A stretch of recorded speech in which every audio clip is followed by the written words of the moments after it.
ঐতিহাসিক মুজিবনগর দিবসে বঙ্গবন্ধুর প্রতিকৃতিতে প্রধানমন্ত্রী শ্রদ্ধা, সাম্প্রদায়িক অপশক্তিকে প্রতিহতের আহ্বান। ৫.৭% জিডিপি প্রবৃদ্ধির আভাস আইএমএফের, মূল্যস্ফীতি ৯-এর উপরে। মিয়ানমারের সীমান্তরক্ষী বাহিনীর আরও ৪৬ সদস্যের অনুপ্রবেশ, হেফাজতে নিয়েছে বিজিবি।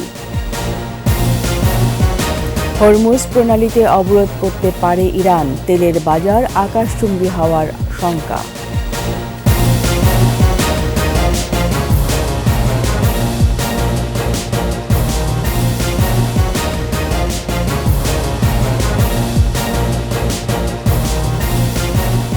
শুনছিলেন ফার্স্ট সিকিউরিটি ইসলামী ব্যাংক পিএলসি সংবাদ শিরোনাম। আমন্ত্রণ দুপুর ২টার ২১ সংবাদে, সাথে আছি আমি রীতা চৌধুরী।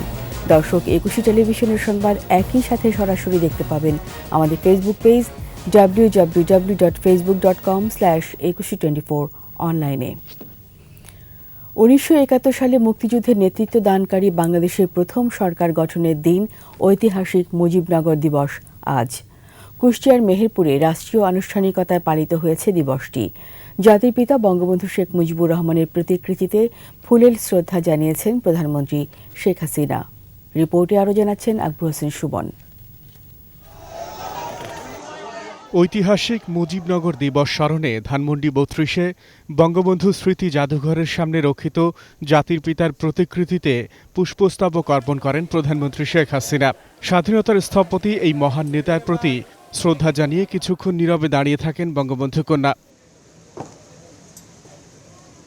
রাষ্ট্রীয় আনুষ্ঠানিকতার পর দলের নেতাকর্মীদের নিয়ে ফুলেল শ্রদ্ধা জানান আওয়ামী লীগ সভাপতি শেখ হাসিনা। বঙ্গবন্ধু ও জাতীয় ৪ নেতাকে স্মরণ করেন আওয়ামী লীগের সহযোগী সংগঠনগুলো। যারা আমাদের বিজয়কে সংহত করার পথে প্রতিবন্ধক, এদের আমরা পরাজিত করব, পরাভূত করব, প্রতিহত করব এবং আমাদের লড়াইকে আমরা এগিয়ে নিয়ে যাব বিজয়ের স্বর্ণ তোরণ অভিমুখে। ১৯৭১ সালে বাংলাদেশের প্রথম সরকারের শপথ গ্রহণের স্থান বৈদ্যনাথ তলায় জাতীয় পতাকা উত্তোলনে শুরু হয় রাষ্ট্রীয় আনুষ্ঠানিকতা। মেহেরপুরের আনুষ্ঠানিকতায় উপস্থিত থেকে জাতীয় ৪ নেতাকে স্মরণ করেন তাঁদের সন্তানরা। মেহেরপুরের ঐতিহাসিক স্থানটিকে আন্তর্জাতিক মানে উন্নীত করার পরিকল্পনাও আছে সরকারের। আকবর হোসেন সুমন, ২১ টেলিভিশন, ঢাকা। চলতি অর্থবছরে বাংলাদেশের মোট দেশজ উৎপাদন বা জিডিপি প্রবৃদ্ধি হতে পারে ৫.৭%। আইএমএফের সর্বশেষ আউটলুক প্রতিবেদনে এই তথ্য উঠে আসে। এছাড়া চলতি বছরে গড় মূল্যস্ফীতি ৯.৩% দাঁড়াবে বলেও জানায় সংস্থাটি। আরও জানাচ্ছেন তৌহিদুর রহমান। মঙ্গলবার আইএমএফের ওয়ার্ল্ড ইকোনমিক আউটলুকের এপ্রিল সংস্করণ প্রকাশ করেছে আন্তর্জাতিক মুদ্রা তহবিল আইএমএফ, যেখানে চলতি বছর মোট দেশজ উৎপাদন বা জিডিপি প্রবৃদ্ধি কমার পূর্বাভাস দিয়েছে আইএমএফ। সংস্থাটি বলছে ২০২৪ সালে বাংলাদেশের জিডিপি প্রবৃদ্ধি হতে পারে ৫.৭%। প্রবৃদ্ধি কমার জন্য উচ্চ মূল্যস্ফীতি, জ্বালানি ও কাঁচামাল সংকট সহ ব্যাংকের বাড়তি সুদকে দায়ী করে আইএমএফ। তবে আগামী অর্থবছরে প্রবৃদ্ধি ৬.৬% হতে পারে বলে প্রতিবেদনে উঠে আসে, আর ২০২৯ সালে তা বেড়ে দাঁড়াবে ৭%। এর আগে ২০২৩ সালে বাংলাদেশে ৬% প্রবৃদ্ধি হয়েছে। আইএমএফ বলছে চলতি বছরে গড় মূল্যস্ফীতি দাঁড়াবে ৯.৩%। আগামী বছর তা কমে ৬.১% নামতে পারে। তবে ২০২৯ সালে মূল্যস্ফীতি কমে ৫.৫% নেমে আসবে। দেশে বর্তমানে ৯.৫%-এর উপর মূল্যস্ফীতি বিরাজ করছে। গত বছরের মার্চ মাসে ৯% মূল্যস্ফীতির টানা যাত্রা শুরু হয়। এরপর কোনো মাসে মূল্যস্ফীতি ৯%-এর নিচে নামেনি। বাংলাদেশ পরিসংখ্যান ব্যুরোর সর্বশেষ হিসাবে গত মার্চে ৯.৮১% মূল্যস্ফীতি হয়েছে। এদিকে আরেক উন্নয়ন সহযোগী বিশ্বব্যাংক চলতি মাসে জানিয়েছে ২০২৩-২৪ অর্থবছরে বাংলাদেশে ৫.৬% প্রবৃদ্ধি হতে পারে, যদিও চলতি অর্থবছরের জন্য সরকার ৭.৫% প্রবৃদ্ধির লক্ষ্য ঠিক করেছে।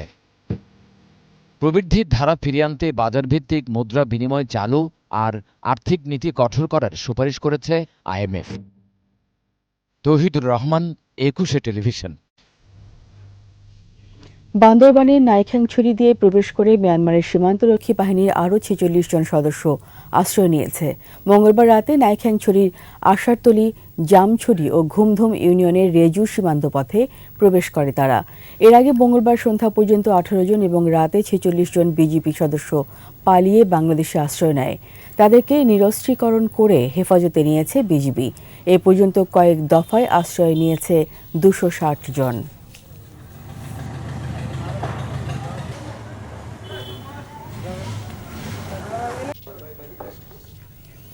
ইরান ইসরায়েলের মধ্যে চলমান দ্বন্দ্বের জেরে উত্তেজনা বেড়েছে হরমুজ প্রণালী নিয়ে। ইরান এরই মধ্যে বৈশ্বিক তেল বাণিজ্যের সবচেয়ে গুরুত্বপূর্ণ এই রুটটি বন্ধ করে দেওয়ার হুমকি দিয়েছে। বিশ্লেষকরা বলছেন, হরমুজ প্রণালী বন্ধ করে দিলে বিশ্বব্যাপী জ্বালানি তেলের দাম হবে আকাশচুম্বী। ধারাবাহিকতায় বাড়বে নিত্যপণ্যসহ সবকিছুর দাম। রিপোর্ট দুলি মল্লিকের। একদিকে পারস্য উপসাগর, অন্যদিকে ওমান উপসাগর ও আরব সাগর। এই সাগরের মধ্যে সংযোগ স্থাপন করেছে প্রায় ৩০ মাইল দীর্ঘ হরমুজ প্রণালী। শুধু তাই নয়, মধ্যপ্রাচ্যের গুরুত্বপূর্ণ ৮ দেশ ইরান, ইরাক, কুয়েত, সৌদি আরব, বাহরাইন, কাতার, সংযুক্ত আরব আমিরাত ও ওমানের সঙ্গে পুরো বিশ্বের সমুদ্রপথে যোগাযোগের একমাত্র মাধ্যম এই প্রণালী। মধ্যপ্রাচ্য থেকে এশিয়া, ইউরোপ সহ পুরো বিশ্বে তেল সরবরাহের একমাত্র রুট এটি। বিশ্বে প্রতিদিন ব্যবহৃত তেলের ১/৫ এই প্রণালী দিয়েই আনা নেয়া করা হয়। প্রতিদিন চলাচল করে অন্তত ৮৫টি তেলবাহী জাহাজ। আন্তর্জাতিক সমুদ্র আইনের অধীনে হলেও হরমুজ প্রণালীতে ইরানের আধিপত্যই প্রকট। ইরান চাইলে যে কোনো সময় বন্ধ করে দিতে পারে গুরুত্বপূর্ণ এই ট্রানজিট। ইসরায়েলের সঙ্গে বর্তমান দ্বন্দ্বে তারই হুমকি দিয়েছে ইরান। ইসরায়েলি জাহাজ কবজা করে জানান দিয়েছে আধিপত্য। পশ্চিমা দেশসহ পুরো বিশ্ব এর জন্য উদ্বিগ্ন। ইরান ইসরায়েলের মধ্যে চলমান উত্তেজনার প্রভাব এর মধ্যে স্পষ্ট শেয়ার বাজারে। বিশ্লেষকরা বলছেন, যুদ্ধ পূর্ণ মাত্রায় শুরু হলে বিশ্বব্যাপী বাড়বে জ্বালানি তেলের দাম। চরম মূল্য গুনতে হবে পুরো বিশ্বকে। দুলি মল্লিক, ২১ টেলিভিশন। নিচ্ছি সংবাদ বিরতি। যখন ফিরব তখন অন্যান্য খবরের সঙ্গে আরও থাকবে। চাঁদপুরে ৫ কোটি টাকা নিয়ে ব্যাংক ব্যবস্থাপক উধাও, মিলছে না পরিবারেও খোঁজ, আত্মসাতের অভিযোগ। আবার আমন্ত্রণ দুপুর ২টার ২১ সংবাদে। ঢাকা দক্ষিণ সিটিতে মশা নিয়ন্ত্রণে রয়েছে উল্লেখ করে মেয়র শেখ ফজলিনুর তাপস বলেছেন, এ ব্যাপারে কোনো গাফিলতি সহ্য করা হবে না। সকালে রাজধানী পান্থকুঞ্জ পার্কে বক্স কালভার্ট কার্যক্রম পরিদর্শন শেষে সাংবাদিকদের প্রশ্নের জবাবে মেয়র বলেন, জলাবদ্ধতা নিরসনে সিটি কর্পোরেশন গুরুত্ব দিয়ে কাজ করছে। ১৫ থেকে ২০ মিনিটের মধ্যে পানি অপসারণ করার চেষ্টা চলছে। এছাড়া নিউ মার্কেট এলাকার জলাবদ্ধতার জন্য নতুন প্রকল্প নেওয়া হয়েছে। পিলখানার ভেতর দিয়ে পানি প্রবাহিত করার ব্যবস্থাও করা হচ্ছে। বছর যেই জায়গাগুলোতে নতুন করে জলাবদ্ধতা পেয়েছি, ইতিমধ্যে সেই জায়গাগুলো কাজ আমরা উদ্যোগ গ্রহণ করেছি। যেমন আপনারা লক্ষ্য করবেন যে নিউ মার্কেট এলাকায় হকার্স মার্কেটের সেখানে এবং নিউ মার্কেটের মূল ফটকের সামনে এগুলো পানি হয়েছে, নায়ম সড়কে হয়েছে, শান্তিনগরে হয়েছে। এগুলোকে আমরা চিহ্নিত করে কিছু জায়গায় বদ্ধ হয়ে গিয়েছিল, যার কারণে পানি জমেছিল, কিন্তু আমরা আশা করছি যে সেগুলো আমরা পরিষ্কার করার কারণে এবার আর জলাবদ্ধতা থাকবে না। নরসিংদীর নীলক্ষায় বালু ব্যবসা এবং আধিপত্য বিস্তার নিয়ে ২ গ্রুপের সংঘর্ষে ১ জন নিহত হয়েছে। ঘটনায় গুলিবিদ্ধ সহ আহত হয়েছে আরও ১০ জন। সকালে নীলক্ষার বীরগাঁও সোনাকান্দি এলাকায় এ ঘটনা ঘটে। স্থানীয়রা জানান, আধিপত্য বিস্তার সহ নানা কারণে দীর্ঘদিন ধরে এলাকা ছাড়া ছিলেন কান্দাপাড়ার রাজীব সহ তার গ্রুপ। ভোরে রাজীব গ্রুপের লোকজন অস্ত্রসহ এলাকা দখলের জন্য বিভিন্ন স্থানে হামলা চালায়। এ সময় আনোয়ার গ্রুপের সাথে তাদের সংঘর্ষ বাধে। দুপক্ষের গোলাগুলিতে সাগর মিয়া নামে একজন মারা যান। নিহত সাগর মিয়া নীলক্ষা ইউনিয়নের সোনাকান্দি গ্রামের বাসিন্দা। চাঁদপুর পূবালী ব্যাংকের ব্যবস্থাপক শ্রীকান্ত নন্দীর বিরুদ্ধে ৫ কোটি টাকা আত্মসাৎ করে উধাও হওয়ার অভিযোগে মামলা ও জিডি হয়েছে। চাঁদপুর শহরের নতুন বাজার শাখা পূবালী ব্যাংক লিমিটেডের ব্যবস্থাপক শ্রীকান্ত নন্দী অধিক মুনাফা দেওয়ার কথা বলে গ্রাহকদের কাছ থেকে ৫ কোটি টাকা নেন। এরপর ৪ এপ্রিল বিকেল থেকে তাকে খুঁজে পাওয়া যায়নি। 16 এপ্রিল এ ব্যাপারে থানায় জিডি করেছেন বর্তমান দায়িত্বরত ব্যবস্থাপক। এদিকে 2 জন গ্রাহক তার বিরুদ্ধে অর্থ আত্মসাতের অভিযোগে মামলা করেছেন। ব্যাংক ব্যবস্থাপক শ্রীকান্ত নন্দী সপরিবারে কুমিল্লায় থাকতেন। ঘটনার পর পরিবারের কাউকে পাওয়া যায়নি।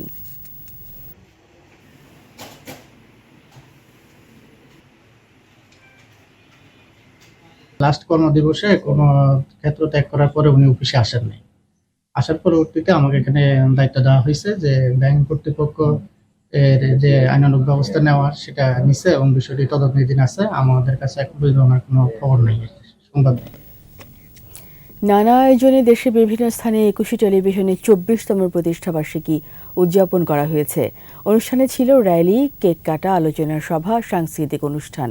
প্রতিনিধিদের সহায়তায় আরও জানাচ্ছেন সমর ইসলাম।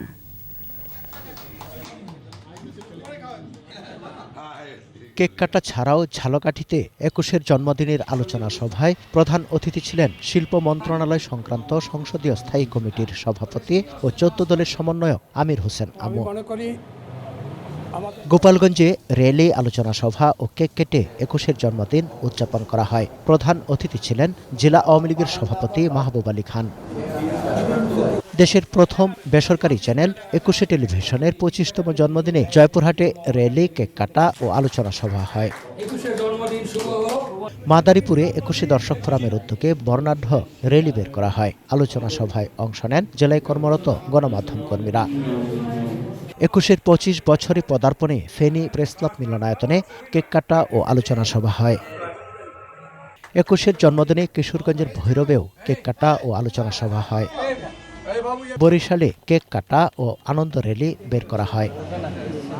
সমর ইসলাম, 21 টেলিভিশন।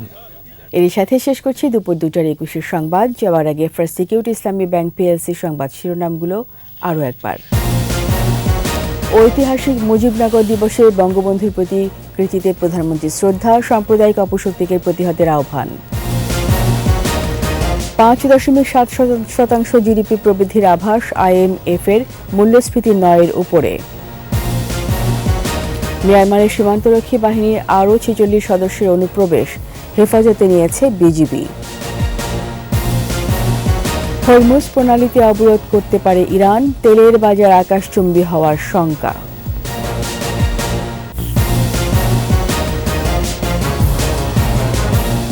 সবশেষ খবর জানতে ডায়াল করুন 2021 নম্বরে আর ভিজিট করুন 21tv.com ওয়েবসাইটে।